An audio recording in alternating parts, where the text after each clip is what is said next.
Olá, começa agora o Globo Notícia Europa, o jornal feito especialmente para os brasileiros que vivem no exterior. Na edição de hoje você vai ver. Luta por igualdade. A população da Irlanda vai às urnas para decidir se aceita ou não o casamento gay. Na França, um exemplo de como vivem os refugiados que buscam abrigo nos países da União Europeia. Conheça o Museu da Polônia, que recria a vida na época do comunismo. E ainda uma entrevista com o britânico que fotografou usuários de drogas na Cracolândia, em São Paulo. Você acha que um casal do mesmo sexo pode ser reconhecido como família perante a lei?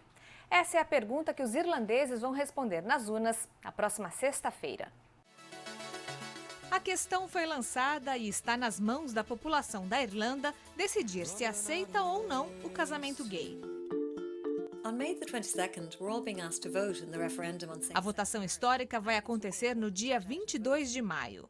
Se o sim vencer, a Constituição vai ser alterada e a definição de casamento passa a ser a união entre duas pessoas sem distinção de sexo. Nesse caso, os casais homossexuais seriam considerados famílias perante a lei. Se o não ganhar, a Constituição permanece como está. A união civil entre pessoas do mesmo sexo já é reconhecida na Irlanda desde 2010. Mas os casais em união civil buscam igualdade. Eles não têm, perante a lei, todos os direitos adquiridos pelos heterossexuais que casaram tradicionalmente. A Irlanda é um país de maioria católica. Até 1993, o homossexualismo era considerado crime segundo a lei irlandesa.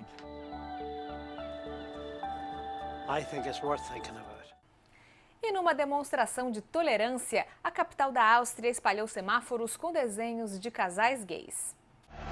Este mês, Viena vai sediar o Eurovision, o concurso de música que é um dos eventos culturais mais populares da Europa.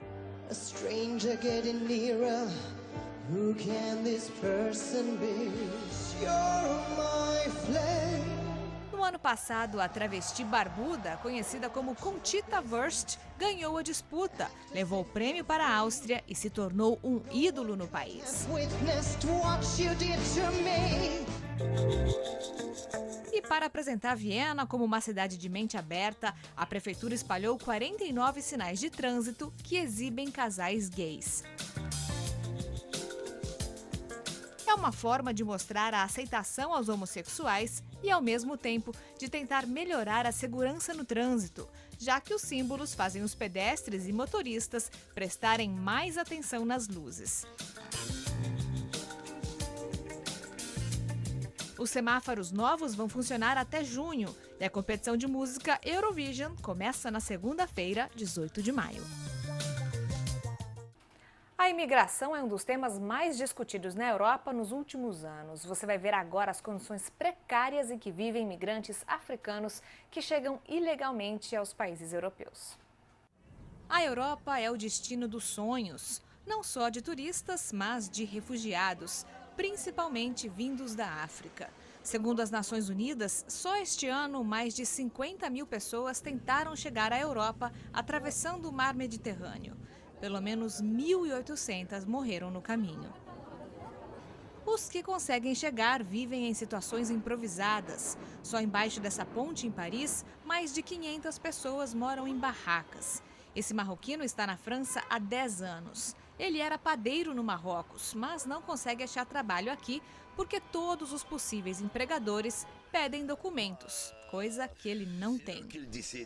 Já este homem, que preferiu não se identificar, desabafa que sonha em construir uma casa e dar boas condições para a família. Quero ter chances como os que vieram antes de mim, nos anos 70 e 80, diz ele. Para evitar mais mortes de imigrantes que tentam chegar clandestinamente pelo mar, a União Europeia propôs, na última semana, acolher 20 mil refugiados ao longo de 2 anos. Cada país teria uma cota de acordo com seu tamanho, população e produção econômica. Dessa forma, quem receberia a maior parte dos migrantes seria a Alemanha, seguida pela França. A Comissão Europeia entende que essa é uma maneira de forçar os demais países do bloco a prestar solidariedade a parceiros como Itália, Grécia e Malta, que costumam receber um número maior de imigrantes por estarem mais perto da África. Mas a proposta não agradou a todos e, por causa de acordos feitos anteriormente, alguns países como Reino Unido, Dinamarca e Irlanda podem optar por não participar. Uma organização da Lituânia fez um experimento social para ver como as pessoas reagem ao racismo. As pessoas chegam à sala de espera achando que vão participar de um processo seletivo. Elas não sabem que estão sendo gravadas. Um ator negro puxa a conversa. Diz que chegou há pouco tempo na Lituânia e que ainda não entende bem a língua.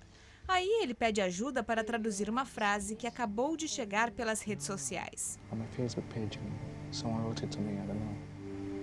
O conteúdo da mensagem é racista. A reação das pessoas ao lerem é surpreendente. Muitas se negam a traduzir. Oh, do you know this guy?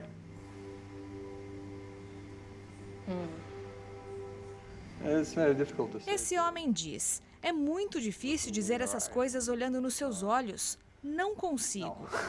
I can't. I'm sorry. Outros traduzem, mas pedem desculpas o tempo todo. Sorry, don't read it, okay? Just I'm gonna try to say these words. A mensagem dizia algo como: macaco, o que você está fazendo na Lituânia? Volte para a África. O vídeo faz parte de uma campanha da Organização dos Direitos Humanos da Lituânia e divulga um site em lituano com informações sobre como reagir ao racismo, à homofobia e a outros tipos de abusos, seja online ou pessoalmente. Por trás da cortina de ferro, um museu na Polônia mostra como era a vida na época do comunismo. Turistas matam a curiosidade, crianças aprendem a história e adultos e idosos que viveram aqui vêm para relembrar o passado. Este museu em Varsóvia recria a rotina na Polônia comunista. Os visitantes podem andar na van da milícia que costumava transportar detidos políticos e criminosos. Também é possível espiar um pequeno apartamento com a decoração daquela época. O comunismo foi imposto pelos russos na Polônia logo após a Segunda Guerra Mundial e durou mais de 4 décadas. O regime só acabou em junho de 1989.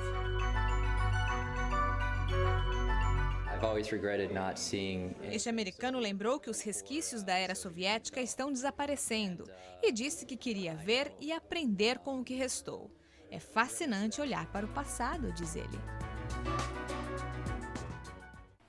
A região de Marsella, na França, tem um produto bem famoso, o sabonete. E os fabricantes lutam para que ele não seja alvo de imitações. Os sabonetes de Marsella são feitos da mesma forma desde o século XIX. É uma tradição e um orgulho da região. Mas o que eles têm de tão especial? Segundo este fabricante, o segredo está nos ingredientes e no jeito com que são cozidos. Uma vez que a reação química acontece, não adicionamos nenhum produto, nem perfume, nem coloração e nem conservantes. Só restaram 4 fábricas que produzem esse tipo de sabão. E elas se uniram para pedir um selo de indicação geográfica. Isso é uma garantia para o consumidor, porque comprova que o produto é verdadeiro e tem qualidades ligadas à sua origem. Os sabonetes enchem as prateleiras de lojas de lembrancinhas de Marsella, mas nem todos os clientes sabem reconhecer qual produto é original. L'olio, le essenze. Acho que vai óleo, perfume e essências, diz essa italiana. Mas ela está enganada. Os autênticos sabonetes de Marsella só levam água, óleo vegetal e soda cáustica.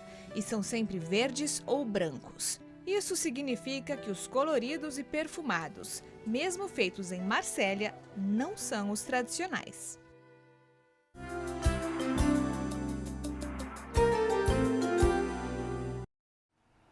A Agora vamos para o quadro A Minha Europa. A brasileira Liana Soares mora na Suíça há 6 anos e escreve um blog cheio de dicas para quem quer conhecer o país. Ela mandou um vídeo pra gente contando um pouquinho sobre as atrações da cidade onde mora agora, Berna. A gente está aqui em Berna, capital suíça. Essa aqui é a principal praça de Berna, onde tem o Zuidklok, que na verdade a praça se chama também Zuidklok, o ponto, por causa desse relógio. Na verdade, clock em dialeto suíço-alemão quer dizer relógio. Esse relógio tem mais de 500 anos, é o símbolo principal da cidade, o ponto turístico. Parece muito com o relógio de Praga, na capital da República Tcheca, mas não, temos o nosso próprio relógio. E fica aqui nessa rua. No final dessa rua tem o Parque dos Ursos. E urso, na verdade, em suíço-alemão é Bern, que é o Bern, é o nome da capital, em alemão se fala Bern. Quer dizer, o urso, na verdade, é o símbolo da cidade. Tem uma história que os duques antigos que moravam aqui mataram o urso e por isso ficou o urso sendo o símbolo da cidade e o nome da cidade também, Bern. Então, ao final dessa rua, lá embaixo tem o Parque dos Ursos do Berengraben. Agora no verão eles não estão aqui, mas seria no final dessa rua. E essa rua, você pode ver também, tem várias bandeiras. Aqui nem sempre está assim, são em ocasiões especiais. E essa primeira bandeira é a bandeira do Cantão de Berna, depois a bandeira da Suíça. A Berna é a capital da Suíça e também a capital do Cantão de Berna. E pronto, um pouquinho de informação sobre a capital da Suíça, para quem não sabia. É muito linda, vocês têm que vir conhecer. Faça como a Liana. Grave um vídeo mostrando alguma curiosidade do país onde você mora.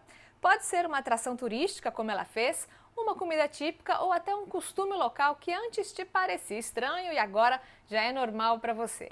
A gravação pode ser feita com celular ou câmera fotográfica mesmo. O vídeo deve ter mais ou menos 1 minuto. Depois é só mandar pra gente pelo site globo.com/vocênaglobo. Participe! Vamos adorar mostrar um pouco da sua Europa aqui no Globo Notícia. E um fotógrafo inglês foi a São Paulo retratar usuários de drogas. Ele registrou os rostos de quem vive em uma das regiões mais degradadas da cidade, a Cracolândia. Geralmente, quem passa por essa região no centro de São Paulo tem medo ou ignora os usuários de drogas que moram ali. O fotógrafo britânico Sebastian Palmer quis de alguma forma fazer a sociedade enxergar essas pessoas de uma maneira diferente. Foi até a Cracolândia com uma produtora brasileira para fazer retratos humanizados. Sebastian tirou fotografias em preto e branco e removeu todo o cenário ao redor. It's shot like with a telephoto lens from far away. Muitas fotos da Cracolândia são tiradas de longe e mostram o estado de degradação do lugar, e isso só intensifica essa separação da sociedade, diz ele.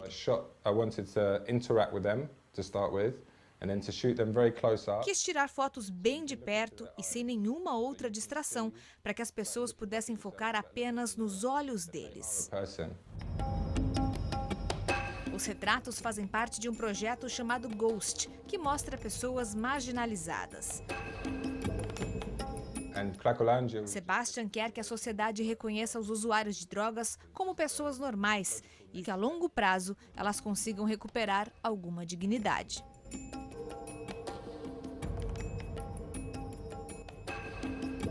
O Globo Notícia Europa fica por aqui. Vamos encerrar o programa com imagens de um encontro da OTAN, a Aliança Militar do Ocidente, para discutir a instabilidade política na Ucrânia e no Oriente Médio. A reunião não foi séria o tempo todo. Os ministros do exterior que participaram do evento se abraçaram e cantaram juntinhos a música We Are The World, escrita por Michael Jackson e Lionel Richie. E é com essa cantoria que a gente se despede. Muito obrigada pela companhia e até semana que vem.